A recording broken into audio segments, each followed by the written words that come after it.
There are so many wonderful people on the call, and my teacher, Rebecca. So deep gratitude for getting me started on the journey, Becca. Thank you. Um, so coming to the part that we all are really excited is Dr. Carter Lebares' um, conversation. So I've known Carter for about 6 years now. Um, she's one of the most inspiring, generous, compassionate, kind, and on top, she's clinically active. She is a surgeon who does really complex gastrointestinal surgery. She's associate professor in UCSF, University College San Francisco, and she's director of UCSF Center for um, Mindfulness in Surgery.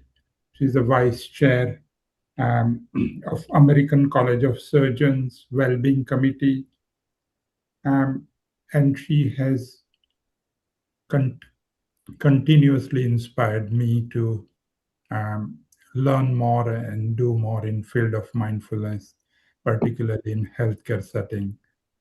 So, Carter, really looking forward to your talk. I'm sure we have made you co-host so that you can share your slides.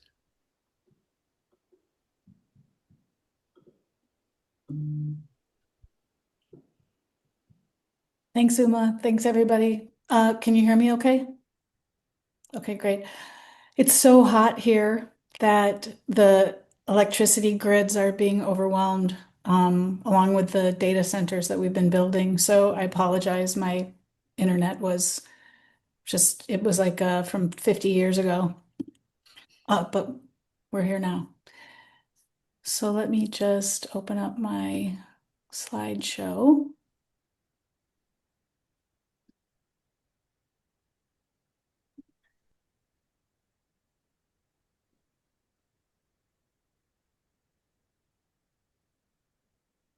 And can you see the slides all right?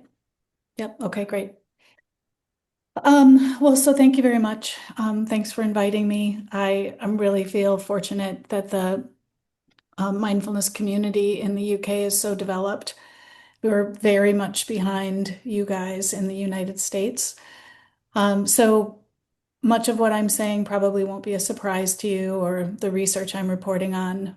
But this is just a snapshot from across the pond, what we've been studying and working on. I know some of you have heard me speak before, so forgive me, some of this will be a retread. And then I've been thinking a lot in the current climate in the United States, which is potentially more horrible than many places right now. Just how this all fits into that context. So I'll end with a little bit of a reflection on that as well. So, how do we develop resilience in high pressure professions? To begin with, I have nothing to disclose. And there's kind of a movement going on in the US right now about wanting to promote truth telling. So I want to start with a little bit of that, not to be gloomy, but just to set the stage of why this work is important. And I'll end on that note as well. So this is just a quote that I like. Although the world is glorious and exalting as ever, for credibility's sake, let's just start with the bad news. And that's from Annie Dillard, an author here in the US. So the background that I'm talking about is just the really extensive issues around burnout in medicine. And burnout at this point is really just seen as a surrogate for several other things: stress, overwhelm, depression, job dissatisfaction. But the fact of the matter is, it has a big price tag associated with it, just in terms of the effects of burnout alone in surgeons. This is from a 2019 article quoting $1.7 billion lost in terms of attrition and reduced productivity. But what hits closer to home for me has to do with what's on the right side of the slide. These are two surgeons, the gentleman who I knew personally, who both have been in the public eye around just the ravages that have happened to their personal lives around the draining effects of burnout, but really in the context of the systems that we work within in healthcare. In fact, Eric Jellin, the man in the lower right-hand corner, was a co-chief with me, which means that in our last year of training in surgery, we just lived together cheek by jowl. He's highly successful, and I usually start by mentioning him because many times people think that healthcare providers, surgeons in particular, whining about not being resilient enough or having too many troubles sounds ridiculous. But Eric was highly successful, doing tons of good in the world, a fetal surgeon at Johns Hopkins. But he hung himself 4 years ago in his office, and it had very much to do with the overwhelm of his job and a lack of both internal and external resources to support him through a moment of distress.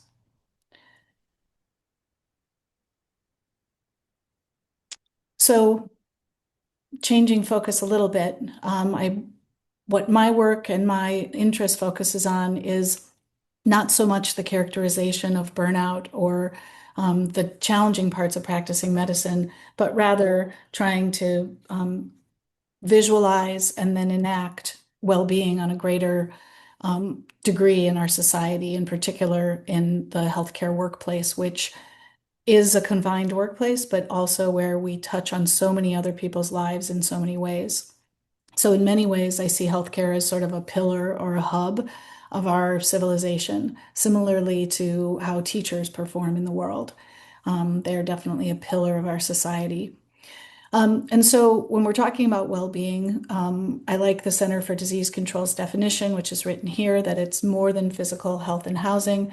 It refers to the quality of a person's relationships, their positive emotions, sense of resilience, realization of their potential, and overall satisfaction with life. And I think this is particularly important because it clarifies that this is not a feeling good on a personal level phenomenon that we're talking about. We're really talking about something that has established criteria, but also that is embedded within systems and our external environment. And it confers a quality when well-being exists that's persistent and flexible. And when I think about something like well-being and it being both an individual skill, but that's also fed or energized by equitable systems and a culture of support, my mind immediately turns to resilience. And this is actually where my work started. I grew up in a very poor neighborhood, and when I was quite young, I was guardian to some small children in my neighborhood. And really, I saw just tremendous promise in them, the same way I had seen tremendous promise in the children that I grew up around. But it was obvious to me that many young people have their fate already written even before they're 10 years old. And much of that has to do with external forces, things that can be very hard to change, inequity, economic practices, poverty. Um, and so, not trying to gloss those things over, but realizing many of those things change at a glacial rate, I began to think about how could one provide tools that people could carry with them anywhere, anytime, perhaps to help elevate them out of some of the quicksand that culturally is around them. And so I started reading about resilience. And to be specific, resilience is often defined as thriving despite adversity. Some people describe it as rising when one is expected to fail. But in fact, this is really a common capability. Many of us have had glimpses of this and seen it in others, but it's rarely accessible to us on demand. And so the roots of resilience, both in my understanding and work, but actually in the world, largely come from the results of this national longitudinal study on adolescent health. This study came about as a result of a congressional mandate that was issued in 1993, where we realized that youth were this treasure, this highly important asset in our country and our world, but we knew very little about what drove their behavior or their choices. And so this study was funded. It looked at 12,000 young people across 180 schools over decades, with longitudinal reporting on the outcomes of this study every 5 to 10 years. And the initial wave of this study was reported in 1997. And it collected data in a 360-degree fashion, so on everything from literal objective health outcomes to socialization at school, and then just self-reflections on how one feels.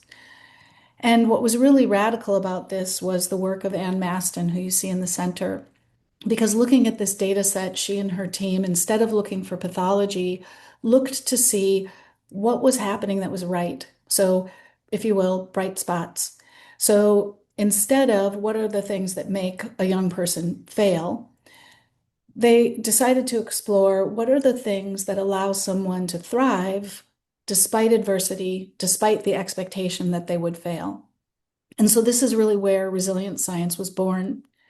And what's really wonderful about her work, I mean, many things, but in particular, this finding that the great surprise of resilience research is actually the ordinariness of the phenomena. And so her work went about characterizing that there are antecedents to thriving or resilience.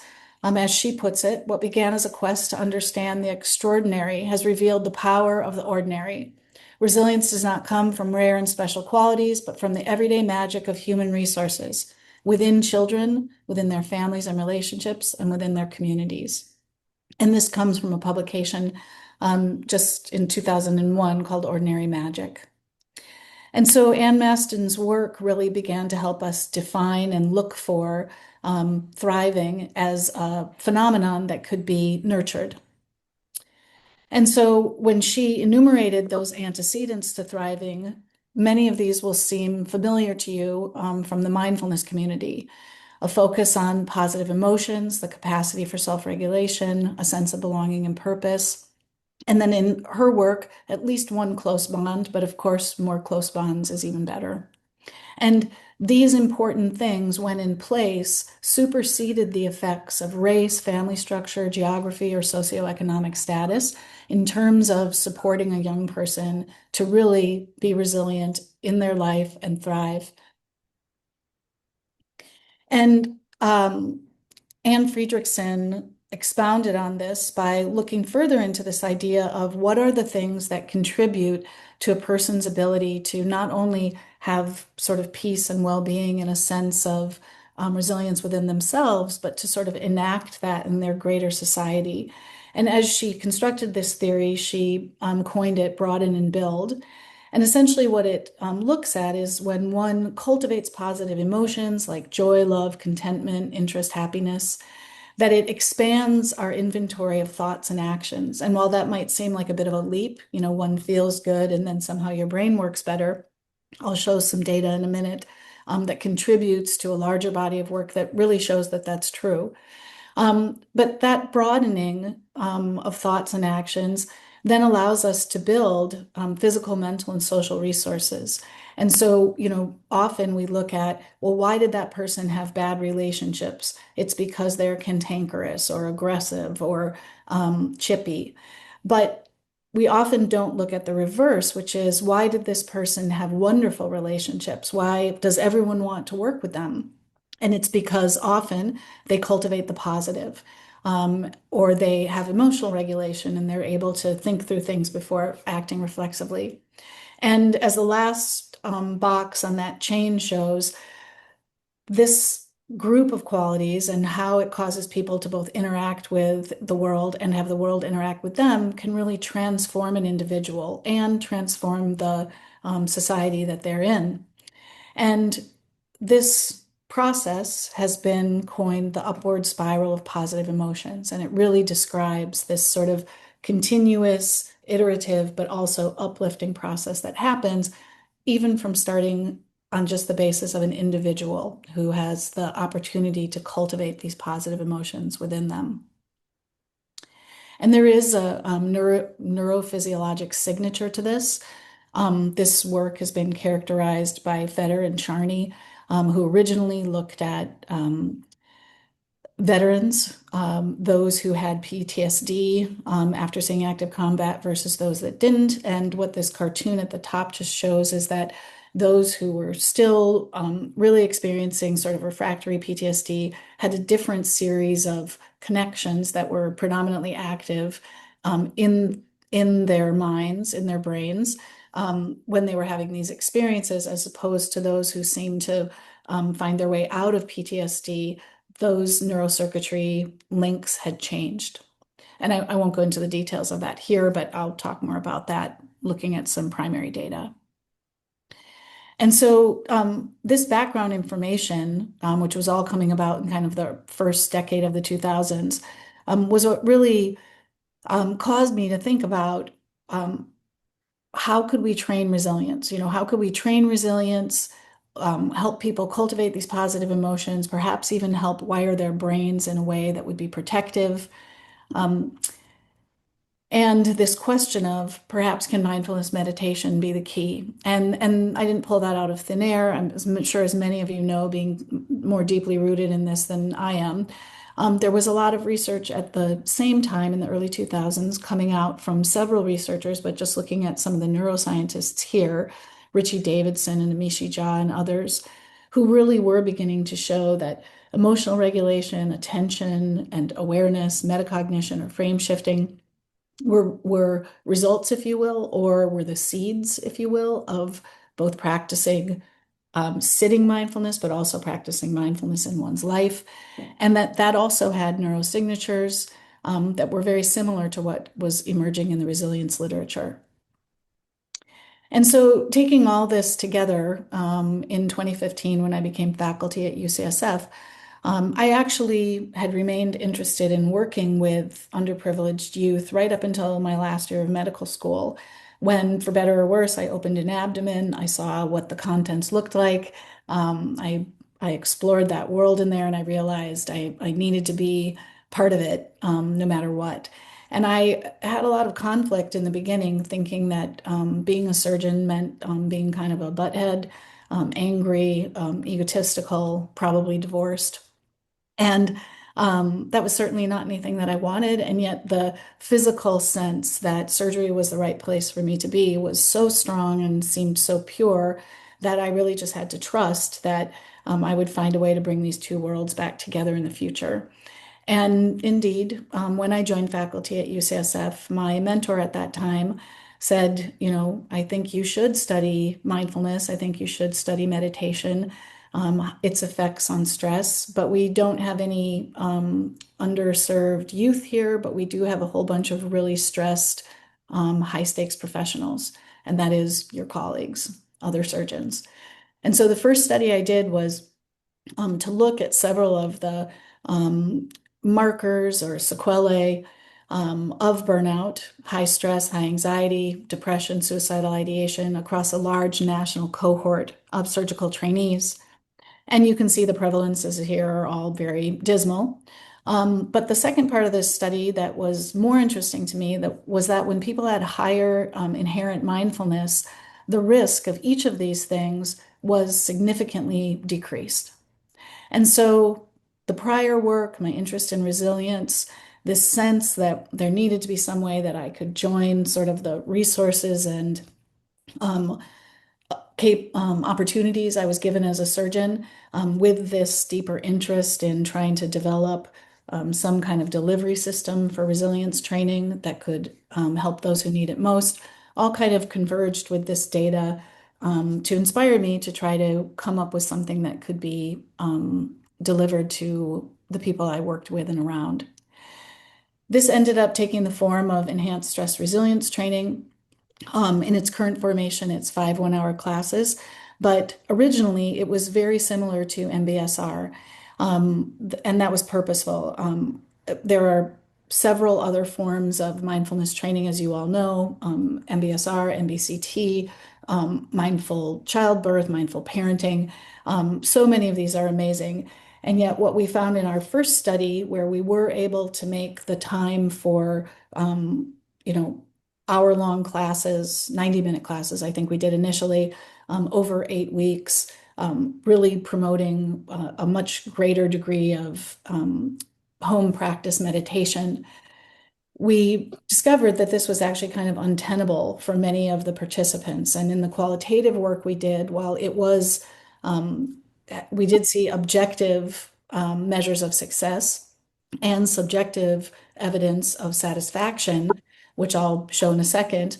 What we also heard was that this amount of dedicated time was really not feasible within the structure of surgical training. And so while people were willing to give us the time and the place to issue ESRT as a one-off, it was not something they would be able to do year after year after year.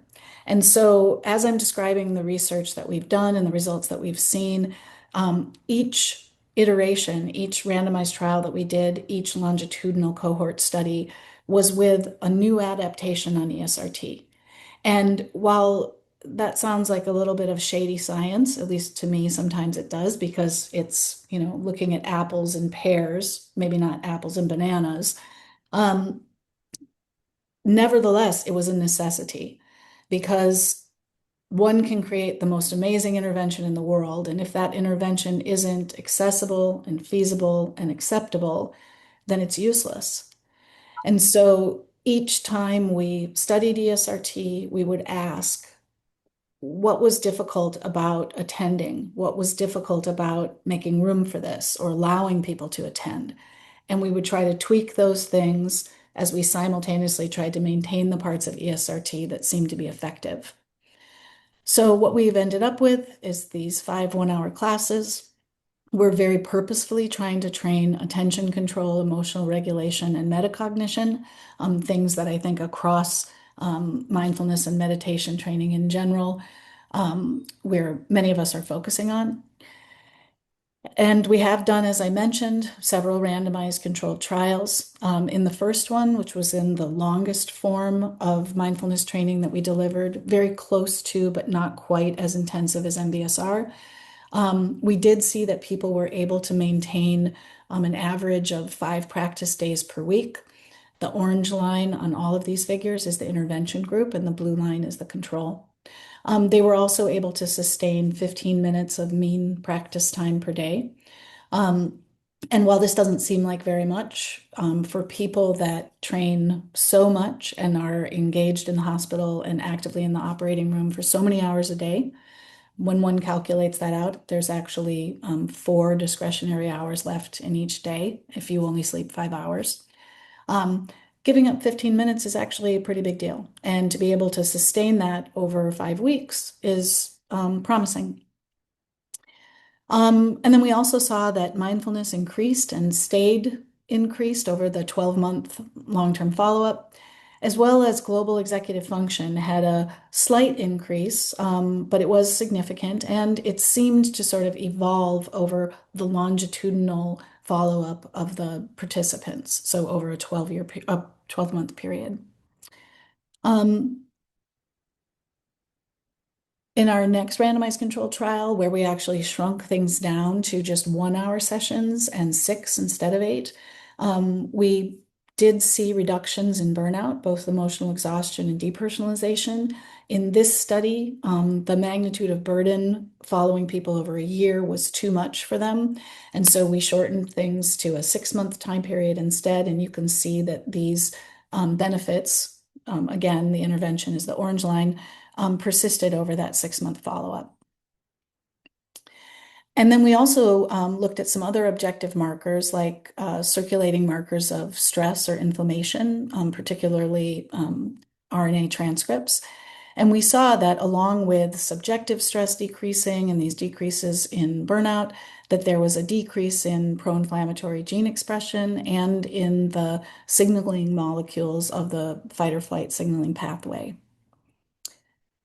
And so one controversy that's often arisen about changing the content or the delivery, really, more than the content of something like MBSR is that we may lose track of sort of the humanity or the deeper purpose or focus of what mindfulness training really is about or should be about. And I've read several recent articles, one of which Rebecca was a co-author on, where this idea of both the fidelity of the training, but also this sort of adherence to the principles that mindfulness training or MBSR are derived from is really an important thing for us to not lose track of.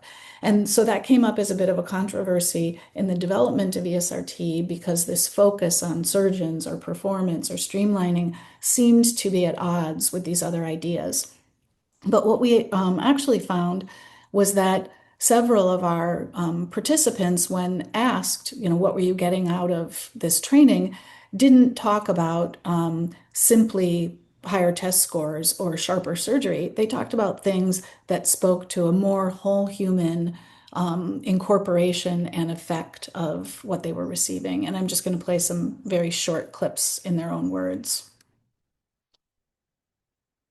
Let me just find those.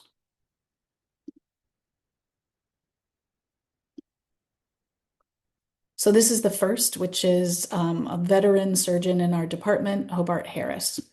So my favorite exercises are when I'm walking into the hospital at 5 a.m.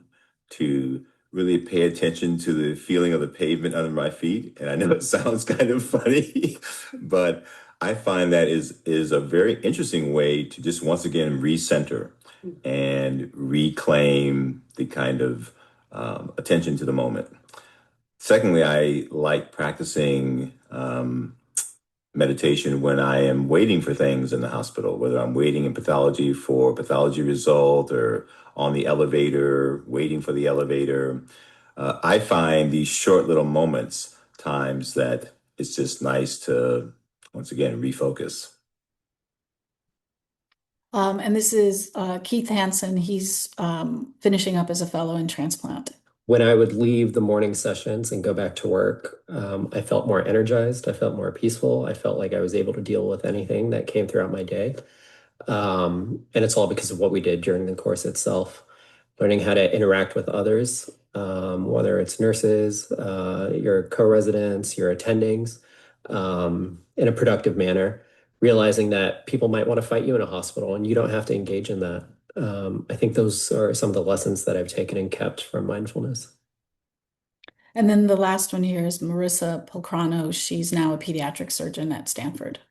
So I use the mindfulness for a couple of different techniques throughout the day. I think one thing that's really helpful for me is mindful scrubbing in, meaning before we scrub into surgery, I like to take those 2 to 3 minutes to, instead of thinking about all the things that are waiting for me and the surgery that's coming in and everything else going on in life, I just practice mindfulness and completely focus myself so that when I go into the operating room, I'm completely calm, my heart rate's down, and I feel like that way I'm better centered going into the operating room. I think it's also very useful to transition between work and home. So before, I used to go home and kind of bring all the energy and the negativity and stress from the day home with me.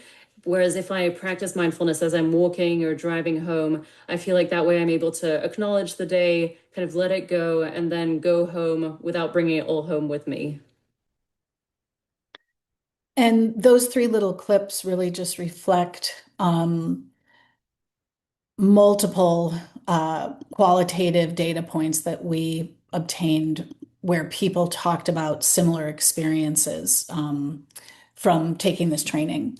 And so that gave our study group, but in particular me, just a sense of reassurance that even if we were changing some of the length of the sessions, even if we were changing some of the pace of the sessions, that the same important ideas were coming through and that people were both feeling better within themselves, feeling they could do their jobs better, but also taking this out into their personal relationships, their work experience, and then just their day-to-day lives. So in our second randomized controlled trial, we explored a little more deeply these physiologic objective findings. And part of this included looking at functional neuroimaging. And so just to define some terms, and forgive me if everybody already knows this, but MRIs in and of themselves are structural radio imaging studies. And so they really just show you sort of a two-dimensional map of what's going on in the body. Here's your liver, here's your brain, etc. Blood oxygen level dependent fMRI is bold fMRI, is actually showing the magnitude of oxygen consumption in different parts of the brain. So instead of just showing, a two-dimensional map, it's actually showing sort of a heat map. What's hot, who's working hard, and what's not. And then more recently, some even more kind of subtle tools with fMRI have emerged where we can now look at what's called resting state connectivity. And that's actually examining the literal axonal connections between different parts of the brain. So now not just saying sort of, who's in the building or who's working hard in the building, but who's working in concert with one another in the building. So what are the hot spots and who are they connected to? And it's actually this networking within the brain that we think is where the magic of how the brain actually works resides. So it's not just in one blob being brighter or bigger than another. It really has to do with who do you interact with, who do you work with, and who are your bonds strongest with. And so in this case, we looked at resting state functional connectivity between the two groups. In this particular figure here, the red line is the intervention group and the blue line is the active control. And what we saw was that there was a 21% increase in this functional connection between the dorsolateral prefrontal cortex and the precuneus. And we don't know exactly what those two parts of the brain do or what this stronger connection means. But what we do know is that the dorsolateral prefrontal cortex is very widely recognized as the seat, the executive control hub of the brain, having a control function around emotion, complex problem solving, creativity. And then the precuneus, or the posterior cingulate, is a less well understood part of the brain because it resides so deeply. If you think of the brain as like a walnut and the skull is the shell, the precuneus is right at the middle, essentially. And so it's much harder for people to examine it using traditional transcranial methods of measurement. But we see these two areas are statistically significantly more active and have these greater activation or interaction circuits, if you will, between them. And this is an anatomic change. So resting state functional connectivity, when we look at it through yet another form of fMRI, is the product of increased myelination, and that's the insulation around axons that allows them to work faster. So there's a lasting anatomic change in the brain that's statistically significant between groups that enhances the connection between these two different parts of the brain. The prefrontal cortex is part of what's called the salience network. So it helps you focus on what matters, oversimplifying it. The precuneus and the posterior cingulate is one of the pillars of what's called the default mode network. And that's a kind of deeper sort of background functioning of the brain. And there's a lot of controversy and excitement about what the role of the default mode network might be. It's often sort of thought of as kind of our animal brain or the part of our brain that tends to wander or perhaps detract from our important intelligence. But there are more arguments coming out more recently that actually the default mode network may have more to do with our ability to imagine activities and rehearse them before we actually do them, and how we think of ourselves in a 360-degree way in the world.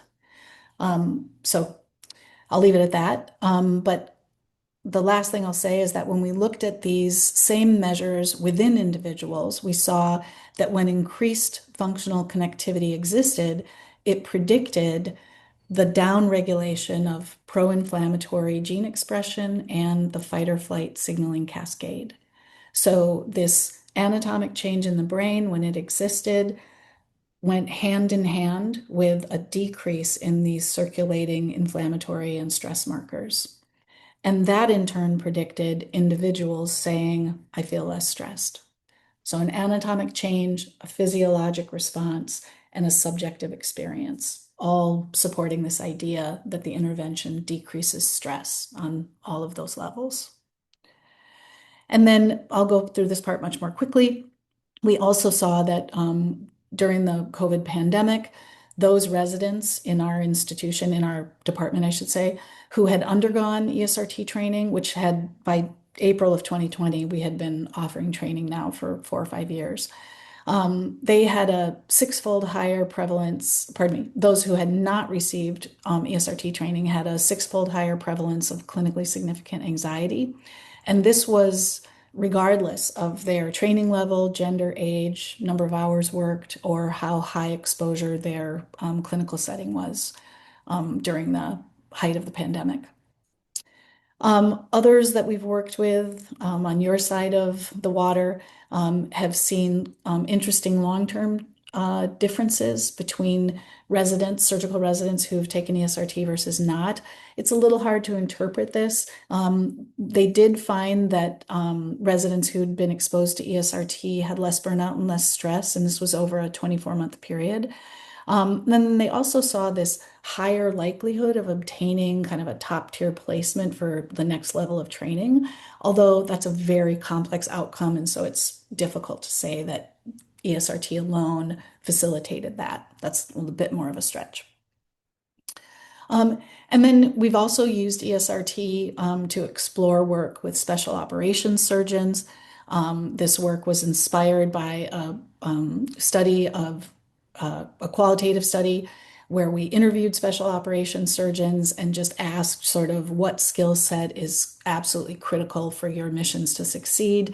And when we analyzed these interviews, what we found was this arising of very similar skills as to what we believe mindfulness confers. So interoception, perspective or frame shifting, and emotional regulation, which I won't go into too much here.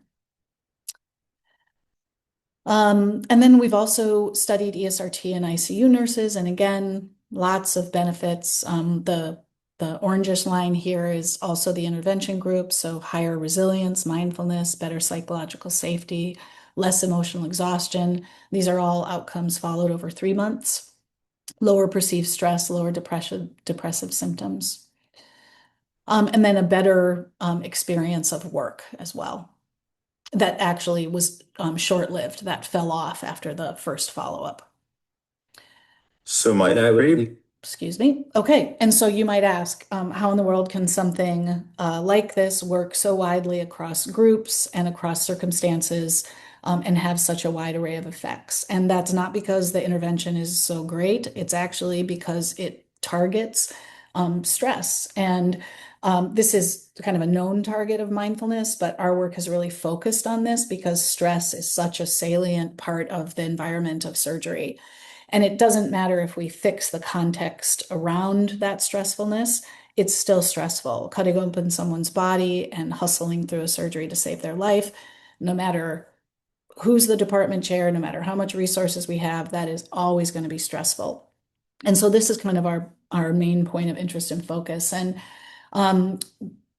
while stress is ubiquitous and unavoidable, at least in my profession, but also in many parts of life, it's also heterogeneous. And so all of us have experienced that stress can be activating and inspiring, which is what's shown on the left side of this inverted U-shaped curve, where it sort of pushes us to mastery and to adaptive change.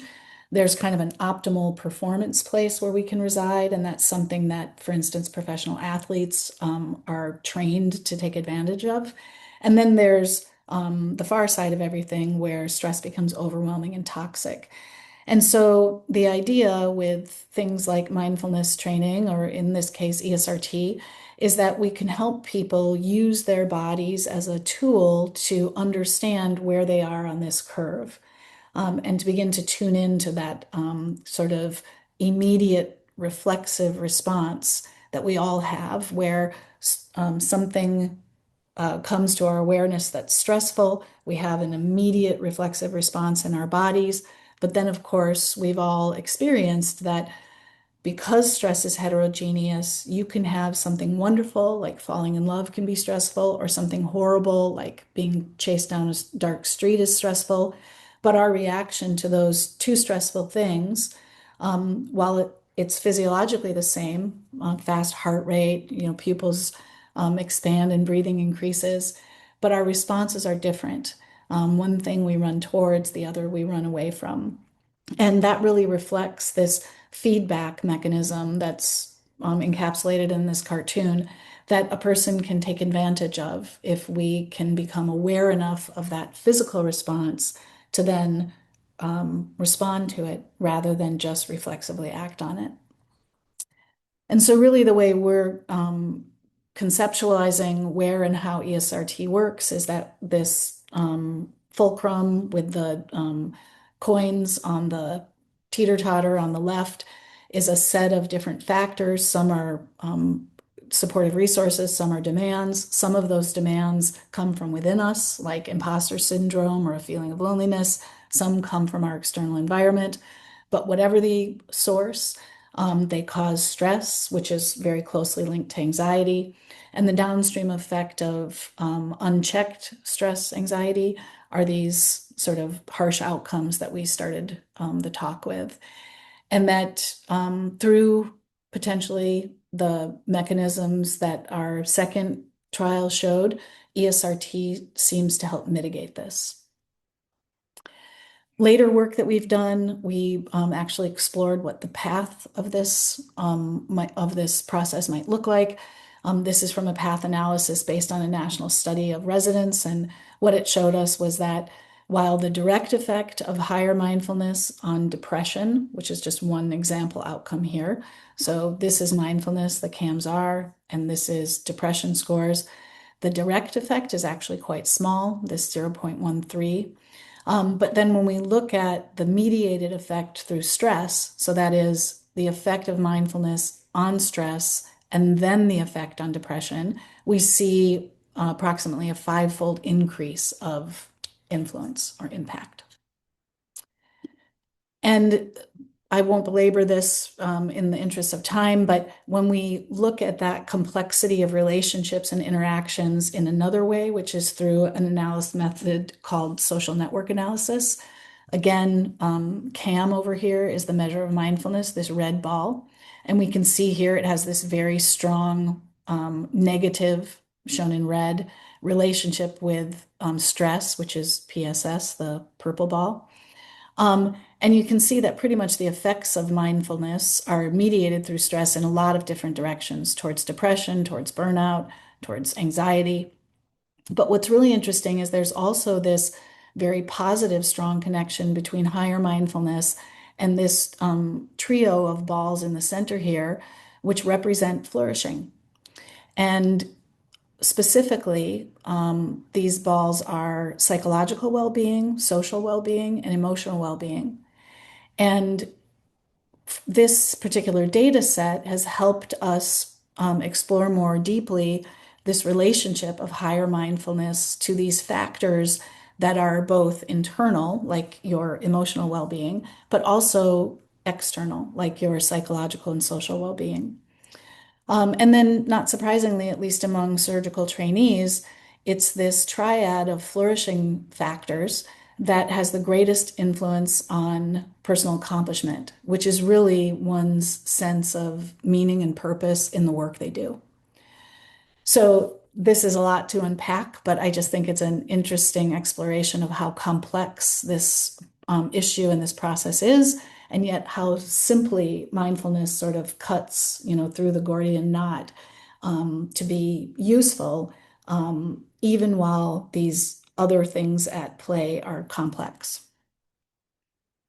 And so then the last part I'll say about this is just that we also needed to really make sure that while ESRT was effective and acceptable and feasible, that it was also something that could be disseminated. And so this slide just represents some implementation science work we did in order to understand the barriers and the enablers of sending ESRT to other places.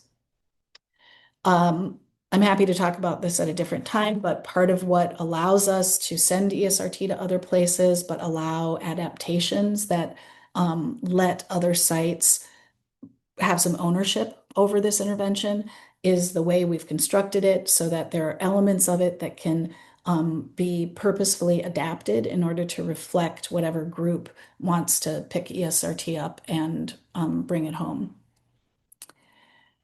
These are the components of ESRT, just briefly, and the panel here on the right is just an example of sort of like the week one's session. And again, you can see this same color coding that's represented here, where this helps guide the instructors in terms of what you should not change, like the stuff in green. But then also what you can change if you like. So for instance, that's the stuff in red. You know, we all know that some groups might respond better to yoga as a way of helping to teach the mind-body connection, or they might respond better to Qigong. And really, for the most part, and I forgive me if this outrages someone, but they're kind of interchangeable when it comes to one's ability to use them as a mindfulness training tool. So this has allowed us to share ESRT with a number of places. It's also allowed others to adapt it or just riff on it and study it in their own settings. And again, just to end on this note, all of this is towards the goal of trying to promote true workplace well-being. This figure on the right is the visual conception of our former Surgeon General, who really took it as a priority to think about work not as a place that we have to recover from, but a place that can actually nurture our thriving. And in his words, we can build workplaces that are engines of well-being, showing workers that they matter, that their work matters, and that they have the workplace resources and support necessary to flourish. And that is absolutely where our work is trying to head as well. However, and this is the note I'd like to end on, when we look at the prevalence of burnout, how it's across all types of healthcare providers, all countries, all specialties, all kinds of hospital systems, all types of healthcare delivery systems, it really is a global phenomena. And many of the interventions that appear to be the most important ultimately cost money. And so why haven't we made more headway? And when we think about forces that can affect an entire globe, there aren't very many. There's the climate and there's economics. Maybe there are others, but they're few. And so our latest work has been looking at the economic constructs around healthcare and how they're influencing our ability to enact interventions that we know would be helpful, but that cost money. And this is a fast review, but I think it's really important to end on this because, as I'll show you, this is not isolated to the United States. So there's an increasing focus in the last 5 years on understanding the influence of not only private equity, but also capital investment and what's being coined as the financialization of medicine globally. And by financialization, we mean this transformation of healthcare entities into saleable and tradable assets, which is astounding to me when we think about what healthcare is actually intended to embody. And the ultimate goal of this saleability and tradability is that it allows the financial sector to extract money from healthcare and distribute the profits of healthcare outside of the actual healthcare entities that provide care to the taxpayers who are putting the money into the healthcare system in the first place. And so one example of this, this comes from a study that looked at 95 of the biggest companies in the S&P 500, which is just a economic index of the United States Stock Exchange. And they looked at corporate finances and the extent to which profit was being paid out to shareholders. And what you can see is that between the late 2000s until the early 2020s, there's been a 350% increase in the payouts to stakeholders from these companies, these healthcare corporations. And these are just two examples on the far right, but it can actually show that there are share buybacks and stakeholder payouts that are actually exceeding the net income of those companies. And so they're really draining dry the coffers that are available to fund healthcare, rebuild the infrastructure, or hire more people to help provide it.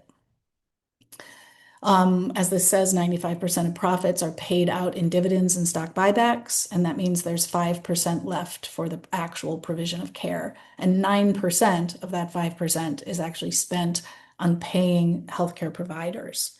The rest is paid on a lot of the infrastructure and administration around healthcare, people who often don't come from an actual medical or healthcare background. This is not just focused on for-profit institutions or private hospitals. There is actually a very strong financial influence on the governing boards of nonprofit, even academic hospitals in the United States. This is a really interesting study if anyone wants to look it up. And then we know that the more this type of investment occurs in hospitals, complications increase, and the more years that an institution is run under these kind of governing principles, the worse those complications get annually. And these are complications that patients experience. And so this more recent paper, which is just from June of last year, is actually looking at healthcare policy and advisory groups from multiple European and Southeast Asian countries, examining the inroads of private equity into their own healthcare systems, and this includes the NHS. And in fact, these changes are rooted in things that happened in the 1980s, very much championed by our Ronald Reagan and your Margaret Thatcher. And in fact, when we talk to some of our colleagues in the private equity sphere, they have described manufactured scarcity of healthcare dollars that has been brought about by lobbyists in the UK who are promoting a sense of scarcity so that it opens up people's willingness to allow for private finances to help move into the NHS system. And that has been duplicated across France and Spain and Australia and China, etc. So what can we do? So I find myself in these times really turning towards Thich Nhat Hanh, who happens to be the mindfulness practitioner that's always spoken to me the most. And what I really am drawn to and love about him is his focus on engaged Buddhism. As I'm sure many of you know far better than I do, he was really a pioneer in this area. And essentially, there's so much beautiful background to this, but in a nutshell, it's bringing Buddhism or the practices of mindfulness into every parts of our lives. And this picture on the right is just a beautiful photograph of him when he was actually a young man, marching against marching for nuclear disarmament in the 80s.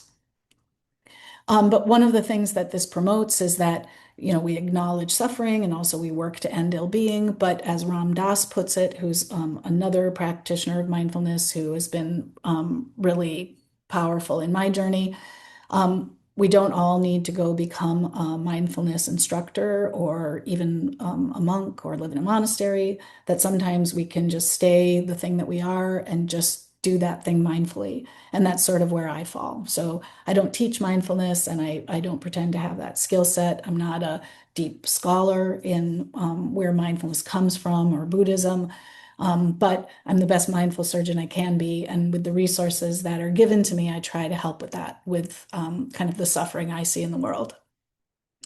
So this is very hard for me to talk about, but I wanted to share it. This is an example, sorry, it's blocked out, of monks that decided during the upheaval of the last several months in our country to walk from Fort Worth, Texas to Washington, D.C. on their feet over 108 days for peace. And part of the non-peaceful activities that were happening in our country was our own government shooting these people. This happened in my home state of Minnesota. The top person is Renee Good.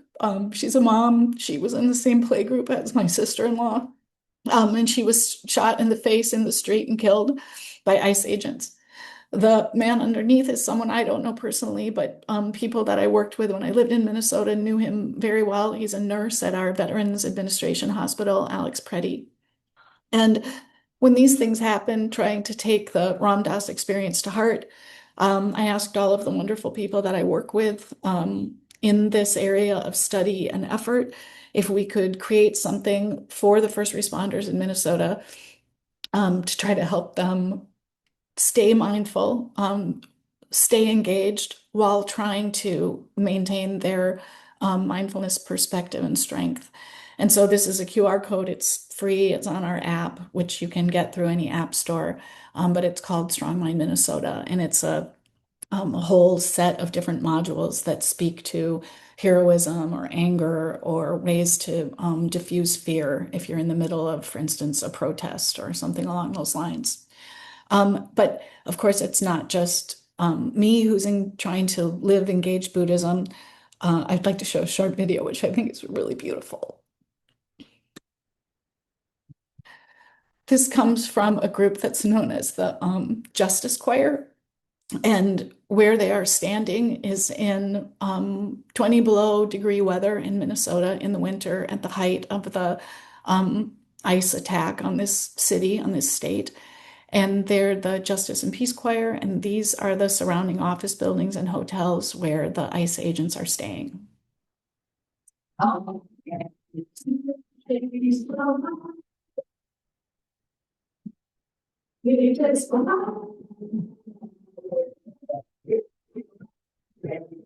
to change the mind.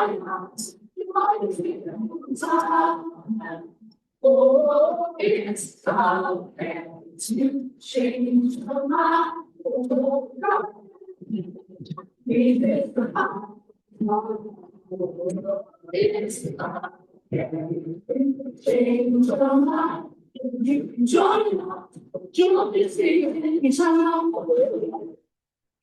So the reason I show that is because I think it's really important in these sort of dark times, taking Thich Nhat Hanh's words to heart that we need to acknowledge suffering in order for us to look at what the roots of it are, for us to heal it within ourselves, and then for us to understand what the path is to go forward. And that particular action by the Justice and Freedom Choir is a group of people who are spiritual in their roots. Some identify as Christians, but many identify as just mindful people or even Buddhists. But the point I'm trying to make is just that there are ways, of course, that all of us can bring this work into our active life and worlds, which is, I know, something that you have all been doing for quite some time. So again, I'm very grateful that you have helped pave the road because we need it in this country, particularly right now. So I'll just say, ending on bright spots, not everything in healthcare is so dismal. We've been working with colleagues in Scandinavia who have helped us identify these wild, wonderful outliers. Surgical hospitals and clinics, this one in particular is in Oslo, and the people are happy. They work really hard. They have really stressful jobs. I love these photographs because they're both tired and messy and look like real surgeons who are really working hard, and yet they're so happy and they're so kind to each other. And so we're trying to understand, like, how do they do this and how can we extract things from that to help ourselves? And then the last thing I'll show, and this speaks a bit to what someone said at the introduction, and then I'll end, is that I do believe that if we really want to have an impact of using mindfulness in a setting like healthcare and in other high stakes, high pressure professions, that we are going to have to find a way to embed that within our actual workday so that people don't, as the Surgeon General said, have to go home and get away from work in order to be strengthened and revived, but that perhaps it can be something that they're given time to do in work, while at work, protected time, so that it helps them thrive right there in the moment, helps strengthen their thriving every day they come to work. And while that might sound outrageous, like who in the world pays for people to improve their well-being while they're at work? One day when I was on call at 5 in the morning, I looked out my window because I heard a big trumpet blaring at the work site across the street. And so I'm looking at this through a glass window, which is why it's not super clear. But what I saw was this group of construction workers converge in all of their day glow vests and then suddenly begin to move together in concert, reaching over to one side, reaching to the other, bending down to touch their toes, stretching up to the sky. And I could not figure out what in the world they were doing until I spoke to friends who are in labor who said that, yes, indeed, in many labor sectors, this type of physical stretching and mind body connecting is done on the clock at the beginning of the workday because it reduces workers' compensation cases and injuries, and it makes for a safer work site. So there are bright spots and inspirations everywhere. Thanks for including me in your day today and for allowing me to speak with you. The note I would just like to leave on was a talk that Sonia gave at the last ICM held in Bangor. And what I really heard in her words was that the answer to the question, how do we change the world, which she put to the Dalai Lama, paraphrasing, was to say that we go from changing or informing one person to 10, and from 10 to 100, and from 100 to 100,000 to 1 million, but then really it all comes back to one. And that helps me keep perspective why just being one person who's trying to focus on these skills and living along these lines actually can help affect all of us. So thank you very much again. Thanks for your time and attention.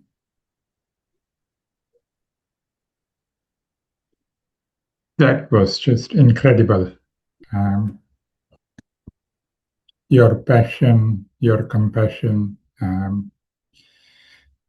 sort of academic intellect, robustness, so inspiring, Carter.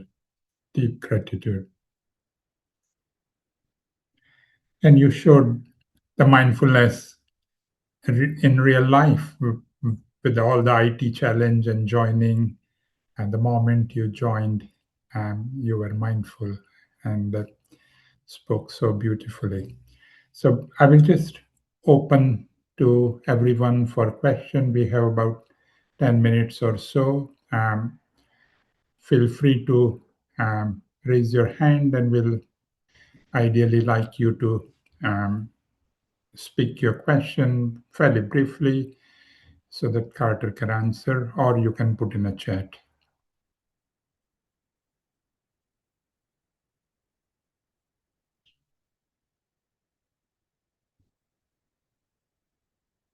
Whilst everyone is thinking, Carter,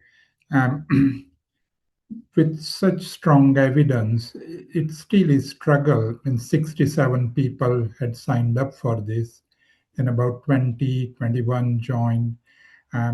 Their life comes in a way, so many demands. So how can we continue to bring new audience to mindfulness? You I don't know the exact answer to this, but I think it's a point we're all struggling with. And I suspect it's a combination of bringing things to where people are. So make it accessible where we can without losing the spirit or the effectiveness, tailor things so that people see themselves reflected in it.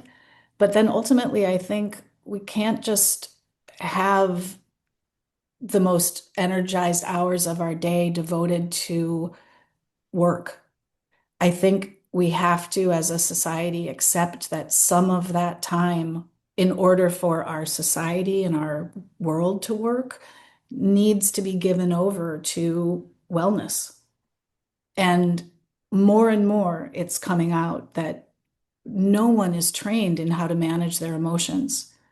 And so it really doesn't matter if you're a parent, a soldier, a doctor, a caregiver, just a human trying to deal with the world.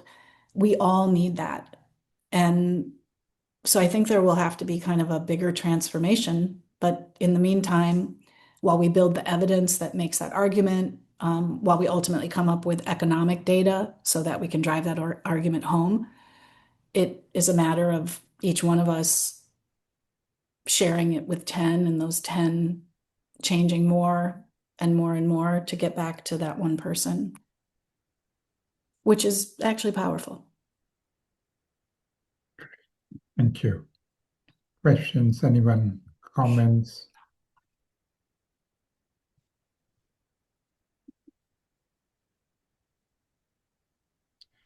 Hi, Ivan. Hi, Umakant. Thank you, Kata. It was beautiful, moving. I'm working with NHS staff here in Wales at the moment. And there's an element of the pushback or resistance to what you're proposing that I'd like to bring to the surface somehow.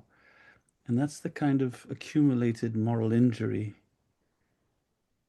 that I spoke with Umakant about recently, actually, that creates this toxic environment where people are not feeling safe in their workplace to even approach more openness. Mm-hmm. And yeah, and that's what's confronting me at the moment. And you know, the work immediately becomes unsafe because you're opening a can of worms. And Mm-hmm. how do you deal with that? That's so hard because there's so many other talks that I give because really 2/3 of the research I do is on that system, is on the healthcare system, trying to understand the components of what's most toxic about it, and then strategize about interventions. Um, and as I opened with, this work is stressful. Like everyone who's alive basically needs a skill set like this just for life. But it's become conflated with workplace well-being, especially in healthcare. And of course, hand in hand with that is the very real experience that people feel exploited. They feel that they're already shouldering so much more than they should, whether it's in terms of a lack of psychological safety or unacceptable amount of work that um, is outside their purview, like billing and coding instead of just treating patients. Um, and where I see the two things converge most naturally is that larger work in advocacy will have to be done, for instance, to make legislative changes that would protect your NHS against these manufactured lack of resources, or in my country, that would actually enforce laws that exist that say private equity can't have a stake in healthcare, and yet they do. The laws are there, they're just not enforced. That's about national advocacy. That's different work that people need to be made aware of so they know it's happening. But when it comes down to the on-the-ground solutions for a safe workplace, for systems around us that actually nurture us, the people who understand best what's wrong and really probably have the most insight about what can fix those things are us, the workers. And so the way I frame it to people is we're all demoralized, we're all frustrated, we all want to just do our work and get away from this situation. But if we can shed some of that by using tools like this to re-inspire some of our sense of hope or possibility, we can focus that on helping describe what the solutions should be. Because so far, the solutions for, let's just say, burnout have been largely described and created by people who aren't on the ground clinicians. And when we look at groups like from University of Essex, this care under pressure study group in the UK, they're seeing that co-development of solutions is the absolute linchpin to improving worker well-being, healthcare worker well-being. So I'm sorry, that's kind of a long answer, but I think it's helping people understand that a calm mind and bringing creativity back online isn't just allowing us to carry a heavier yoke. It allows us to help envision what the change needs to look like. There are a couple of questions on chat. If I can just ask for a quick response because of time. Vic is asking whether the people who attended ESRT, whether they were given time or they came in their own time. How do you encourage them when they're already burnt out? Yeah, so the randomized controlled trials, it was protected time. We did it with trainees and we set aside time, although they did have to come into work early. So it was a bit on their time and our time. The home practice is time they made themselves. I think the more you can incentivize people, the more likely are you to have them participate. And we've actually started doing that by simply getting our faculty together and saying, hey, I know it sounds crazy. You might not want to come to something like this, but what would make you want to come? Like a hug, some banana bread, $50. Like just what, you know? And interestingly, they don't want a Ferrari. They want like an acknowledgement that they're suffering. It's interesting. They're quite reasonable asks. Second question is about accessing ESRT.